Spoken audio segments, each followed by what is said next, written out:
Hi, a quick video just to explain my thoughts on the structure of the Aussie dollar to the US using all data. Coming back here, we've got the original high back in about 94, I suppose it is, when the Aussie dollar first floated. It's sitting around that 89.6, so roughly that 90-cent mark was the original high. It's been used as a pivot to some degree in these areas. I still feel it might come back and test that area. So just showing where that black line comes from.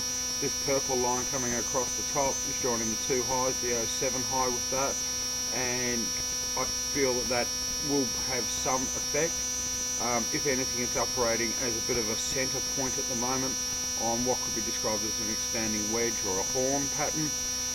We'll look at that when we go into the closer time frames. Beyond that, we then look at the underneath, the two lows, the 201 and the 208 lows, and using that as a channel, it has this lilac line coming through here, which I do believe is active at the moment. Coming in a little bit closer, now that we've seen where some of those purple and lilac lines come from, we can look for a little bit more detail. Coming in through here, trying to find a channel through the bottom here. This low, it broke it, so I've moved the blue line back across to the 208 and 209 lows, and it brings it down roughly into this area. It's not easy to get accuracy on when you're dealing with two points that are so close together. The orange running across the top, 208 high and the 211 high. I've used this as the bottom of the channel. It's on the same angle.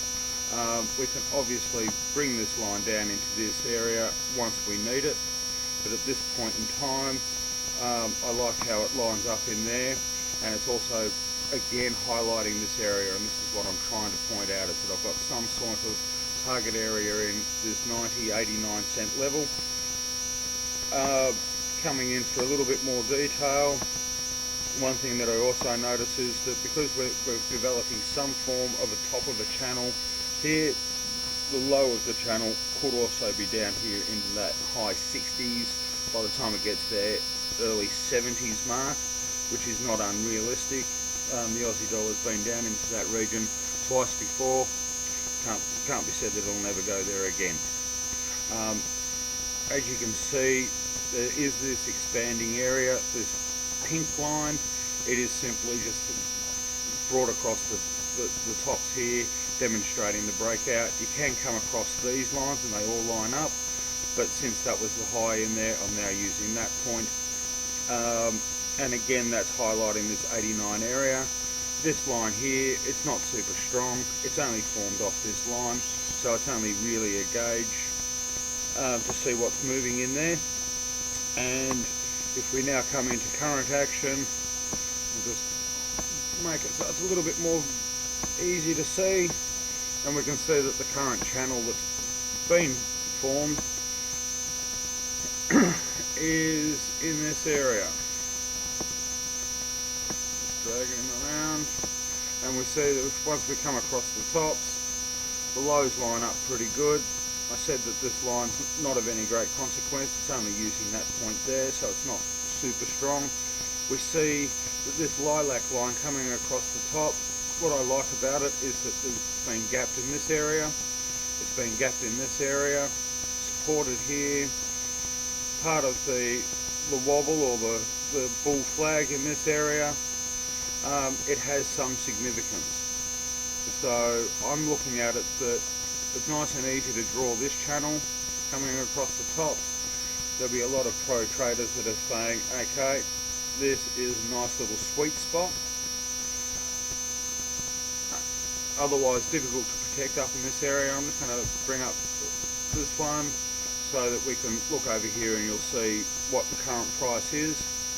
So up in this area, the 103.8 sort of area, is where it's going to hit this dynamic resistance, the trend line, but I'm suggesting that we've also got to watch out for that 104.7, 104.8. It's in that sort of region, is this lilac line in here, which would break this angle. This trend line here, I would look at coming back down into this region. Well, we've got to get past the purple line, so there's a few hindrances chasing the channel back into this area. And I think if we can look further down the track, and I'm actually targeting into this 90 area, providing this lilac provides the resistance. One other thing that I was going to highlight,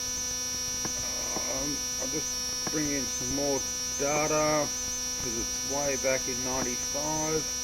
I think it has some relevance, not a huge amount of relevance, but it's something to just be mindful of there.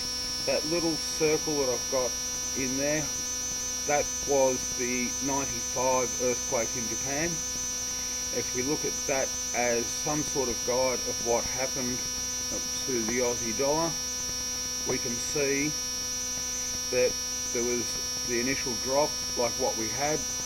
We then had a rally due to the weaknesses going on and stimulus packages and so forth, dropped again, tried to rally, and then we went into a bit more of a sustained drop. Now, where are we on this map at the moment? I feel that we could be in this area here. So that's where I'm highlighting it. We've had that rally since, where we came back above that level. We've taken a big drop. We're now in, I reckon, around this point here or this point here, where we've had that rally, and now we're going to come back and really test some support, where you could see it could easily come back up, test some resistance, and then go into a sustained drop for a period of years. But it's this channel here that I'm looking for. I'm seeing if we can try and enter short in around this area and try and take this period here. That came back down into the 64 cent mark. It left from the 80, so there was 1600 pips in that run there. Thank you. I hope you found it of some assistance.